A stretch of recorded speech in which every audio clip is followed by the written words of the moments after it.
Shalom Bapak Ibu Saudaraku, kita bersyukur Tuhan pertemukan kita di Jumat pagi ini. Tentu ini adalah anugerah dan berkat dari Allah buat saudara dan saya. Mari kita mengalami kasih karunia Tuhan ini, kembali kita bawa kesediaan kita untuk menerima firman Allah dengan percaya. Lewat firman di pagi ini, kita semakin disemangati untuk melakukan apa yang baik dalam hidup ini, seperti yang Tuhan inginkan. Mari saudaraku, kita awali dengan doa. Kita berdoa. Tuhan Yesus yang baik, kami datang bentangkan syukur kami kepadamu, karena kasih sayangmu selalu ada pada kami dan kami rasakan sampai hari ini.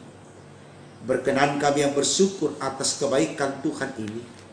Kembali Engkau perlengkapi kami dengan firman-Mu lewat apa yang kami baca, beritakan dan renungkan bersama. Agar firman di pagi ini semakin memampukan kami untuk memberdayakan segala kekayaan potensi yang ada hanya untuk hormat kemuliaan bagi nama-Mu. Untuk apa yang kami minta ini Tuhan, berfirmanlah, karena kami setia mendengarkannya. Amin. Saudaraku, bacaan Alkitab kita di Jumat pagi ini terambil dari kitab Yesaya 59 ayat 9 hingga 15. Bagian Alkitab ini dibacakan demikian. Sebab itu keadilan tetap jauh daripada kami, dan kebenaran tidak sampai kepada kami. Kami menanti-nantikan terang, tetapi hanya kegelapan belaka. Menanti-nantikan cahaya, tetapi kami berjalan dalam kekelaman.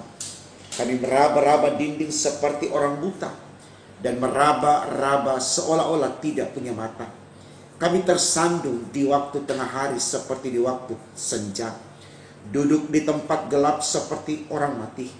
Kami sekalian meraung seperti beruang. Suara kami redup seperti suara burung merpati. Kami menanti-nantikan keadilan tetapi tidak ada. Menanti-nantikan keselamatan tetapi tetap jauh dari kami. Sungguh dosa pemberontakan kami banyak di hadapan Tuhan, dan dosa kami bersaksi melawan kami. Sungguh kami menyadari pemberontakan kami, dan kami mengenal kejahatan kami. Kami telah memberontak dan mungkir terhadap Tuhan, dan berbalik dari mengikuti Allah lain, Allah kami. Kami merancangkan pemerasan dan penyelewengan, memandang dusta dalam hati, mengandung dusta dalam hati, dan melahirkannya dalam kata-kata.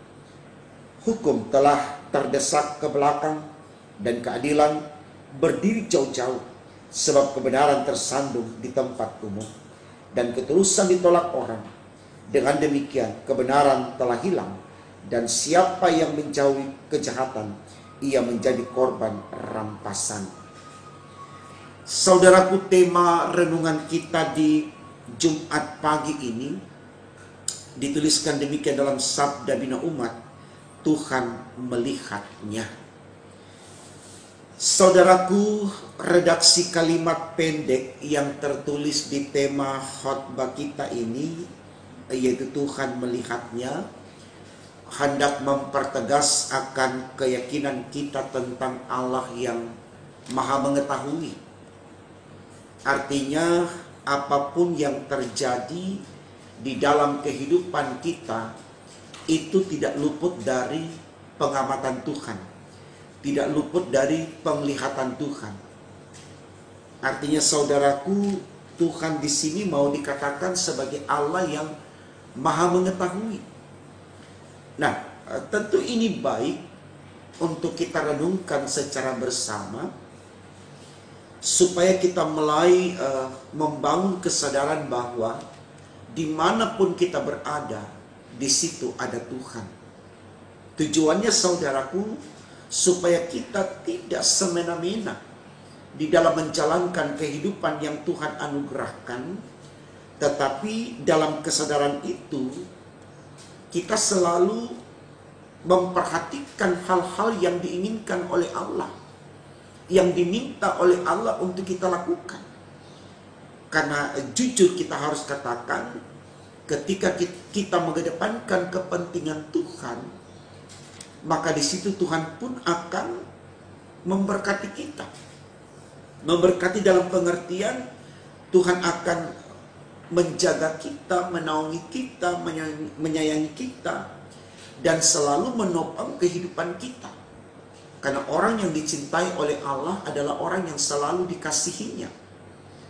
Nah, ini baik sekali saudaraku, karena terlalu sering dalam hidup ini kita merasa bahwa apa yang kita lakoni dalam hidup ini itu adalah sesuatu yang harus terjadi lewat keinginan kita, bukan lewat keinginan Allah. Karena kita berpikir ini hidup saya yang melakukan, saya yang merasakan, dan seterusnya.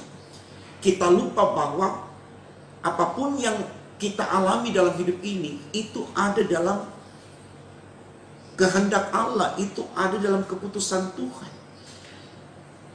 Tuhan yang selalu kita harus imani sebagai Allah yang menentukan apapun yang ada pada hidup kita, supaya kita selalu mulai benar-benar mengandalkan Tuhan dalam seluruh realitas hidup kita. Mazmur 127 mengatakan di sana saudaraku, sia-sialah orang yang membangun rumah kalau bukan Tuhan yang membangunnya. Sia-sialah orang yang berjaga-jaga, yang mengawali kota, kalau Tuhan tidak bersama dengan mereka. Ini menandakan bahwa Allah itu yang menentukan. Allah itu menjadi jawaban atas semua harapan dan keinginan kita. Makanya Ayub di dalam pasal 1 ayat 21 dia katakan Tuhan yang memberi, Tuhan yang mengambil. Semua ada dalam otoritas Tuhan, semua ada dalam kewenangan Tuhan. Nah, ini yang mau disoroti oleh tema kita, bahwa tertulis di situ Tuhan melihatnya, artinya Tuhan mengetahui apapun keadaan kita. Nah, sehingga dalam konteks ini adalah lebih baik kita mulai mengoreksi diri kita mulai mengintrospeksi diri kita. Sejauh mana kita sudah merefleksikan kehidupan ini, apakah sudah sesuai dengan kehendak Allah atau tidak. Tujuannya ketika kita menemukan kesalahan di dalam kehidupan kita cepat-cepat berbalik kepada jalan Tuhan. Karena kejahatan yang kita lakukan itu tidak lepas dari pandangan Tuhan. Artinya Tuhan tahu. Jadi mari secepatnya kita menyadari supaya kita mulai prepare kembali hidup kita secara baik dan benar seperti yang Tuhan inginkan. Yang saya mau katakan dalam renungan pagi ini saudaraku, tidak ada kata terlambat di dalam Tuhan. Kalau hari ini kemudian kita berani mengambil komitmen, kita mau melangkah dalam kehidupan yang baru bersama dengan Tuhan, semua menjadi sesuatu yang lebih baik bagi kita. Ketimbang kita pura-pura tidak tahu akan dosa kita, ketimbang kita tidak menyadari dosa kita, atau kita mengabaikan semuanya itu, lalu kita melangkah tetap dengan keadaan kita yang berdosa. Khotbah kita kemarin sudah berkata saudaraku, dosa menghalangi berkat daripada Allah. Dosa menjadi penghalang bagi kita untuk mengalami kasih karunia Allah, karena Allah tidak pernah kompromi dengan dosa. Karena dikatakan dalam renungan kemarin, Allah sendiri tidak datang dari sosok yang berdosa, tapi dia datang dari sesuatu yang suci, yang mulia, yang kudus, yang benar. Nah, ini juga yang harus kita alami, lakukan dalam kehidupan kita sebagai anak-anak Tuhan. Dan ini yang coba direfleksikan oleh orang-orang Israel dalam bacaan kita saudaraku. Mereka ada di situasi di mana mereka berenung kalau mereka itu sudah berdosa besar kepada Allah. Mereka sudah congkak dan sombong di hadapan Allah. Dan mereka menggambarkan keberadaan mereka yang sombong dan congkak atau berdosa itu dalam situasi di mana mereka hidupnya sangat merana, sangat nista, sangat menderita, sangat tertekan, sangat tidak memberikan dampak yang baik. Ini sebuah perenungan yang harus kita teladani. Kita belajar dari orang Israel yang menginsafi bahwa mereka sudah berdosa dan akhirnya hidup mereka merana. Sehingga ada semangat dari Israel, yaitu umat Allah, untuk kembali membangun semangat yang baru untuk hidup dalam ketaatan kepada Allah. Percaya pertobatan atau keadaan kita yang insaf itu dilihat oleh Allah, tema kita bilang, sehingga Allah tidak akan membiarkan kita ketika betul kita bangun kesadaran itu dari jiwa yang memuliakan Allah. Tuhan ada di sana menopang, Tuhan akan mendukung. Tuhan tidak akan membiarkan kita terus terbelenggu dengan istilahnya hidup ketika ada semangat yang baru yang mau kita bangun bersama dengan Tuhan, yaitu ketaatan kepadanya.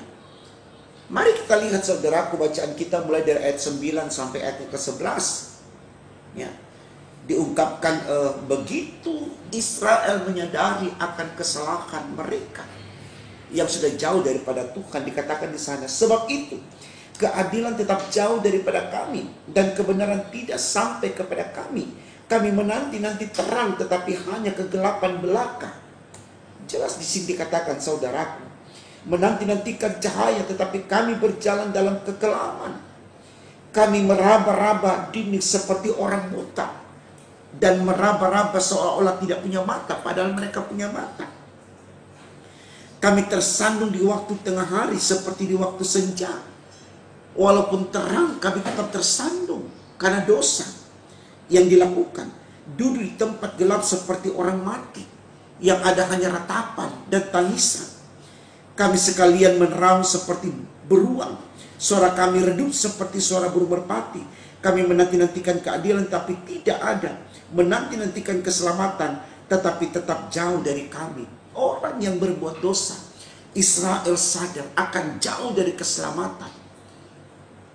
Oleh karena itu saudaraku, dalam ayatnya yang ke-12 betul-betul mereka katakan, sungguh dosa pemberontakan kami banyak di hadapan-Mu, dan dosa kami bersaksi melawan kami. Sungguh kami menyadari pemberontakan kami. Mereka sadar kalau mereka sudah jauh daripada Tuhan, dan kami mengenal kejahatan kami, karena mereka tahu dari hasil introspeksi diri, dari hasil koreksi diri, mereka mengenal ini jahat. Dan ini baik untuk kita teladani saudaraku. Kita tahu apa yang baik, apa yang jahat. Supaya kita mulai mengakui Tuhan ini jahat. Jangan ada pada aku kejahatan ini, karena aku ingin hidup dalam kebaikan, karena aku membutuhkan berkat darimu, yaitu keselamatan. Rindukan keselamatan Tuhan saudaraku. Cari keselamatan Tuhan saudaraku. Jangan bertahan dalam kelaliman kita, kebiadaban kita, keberdosaan kita. Ayat 13 dikatakan begini, kami telah memberontak dan mungkit terhadap Tuhan dan berbalik dari mengikuti Allah kami. Kami merancangkan pemerasan dan penyelewengan, memandang dusta dalam hati dan melahirkan dalam kata-kata. Luar biasa. Sebuah refleksi yang dinyatakan oleh Israel, umat Allah, yang menyadari akan keberadaan mereka yang benar-benar ada dalam kenistaan hidup karena dosa mereka yang memberontak kepada Allah dan menyembah Allah lain, yaitu Baal. Ini membuat mereka sadar bahwa ini tidak benar, dan harapan mereka bangun kembali betul-betul untuk menyatakan kebaikan seperti yang Tuhan inginkan, dengan harapan supaya mereka bisa sampai di tanah perjanjian, tanah di mana susu dan madunya melimpah, tempat di mana Allah memberikan kehidupan yang luar biasa bahagianya. Sama dengan kita membutuhkan sebuah kehidupan yang sempurna, yaitu sorga. Dan sorga hanya bisa kita dapatkan saudaraku kalau hari ini, besok dan seterusnya, sepanjang kehidupan Tuhan berikan kepada kita, kita betul-betul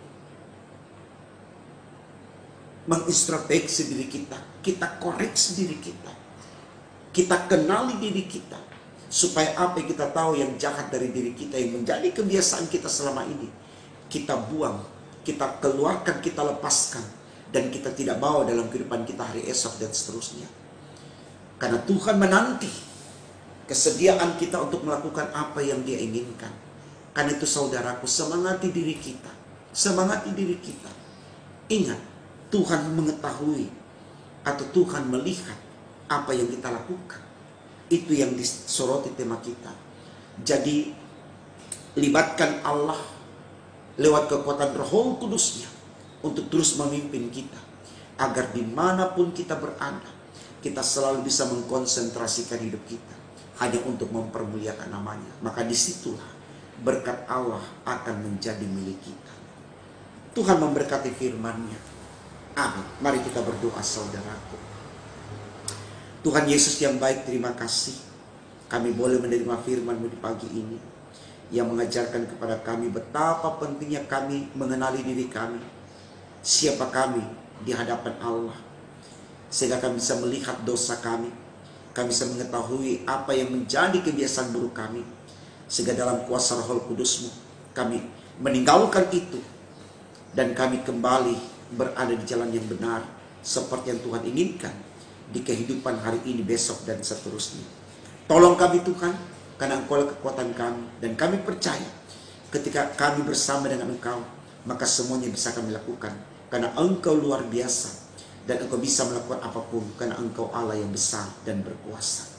Terima kasih Tuhan, pimpin kami hari ini, besok, dan seterusnya, demi untuk kemuliaan nama-Mu. Di dalam nama Tuhan Yesus kami sudah berdoa kepada Bapa di sorga. Haleluya, puji Tuhan. Amin.